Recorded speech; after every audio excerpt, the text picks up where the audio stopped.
Le prime 7 assunzioni, 3 a Verona e 4 a Padova, sono già state effettuate. Altre ne seguiranno perché con la firma del protocollo d'intesa siglato a Palazzo Balbi dal presidente del Veneto Luca Zaia e i rettori delle università di Padova e Verona Rosario Rizzuto e Pierfrancesco Nocini, l'assunzione di medici specializzandi con contratti di formazione e lavoro diventa sistema. L'organico del Veneto idealmente dovrebbe avere 1300 medici in più.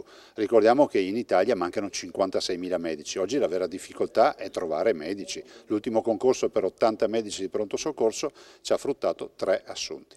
Con questo accordo, con i concorsi che stiamo facendo e con le ultime normative nazionali del Ministro Speranza, possiamo dire con tranquillità che in 2 o 3 anni si va a regime.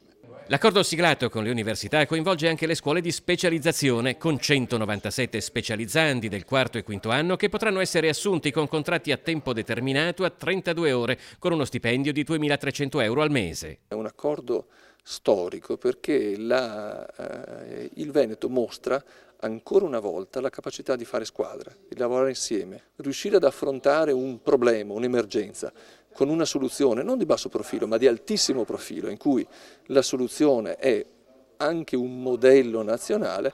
Io credo che sia un ulteriore punto d'orgoglio per la nostra regione. Già prima in regione la presenza di specializzandi fuori dalle sedi universitarie stava avvenendo più che nel resto d'Italia. Ora il Veneto diventa un centro pilota a livello nazionale.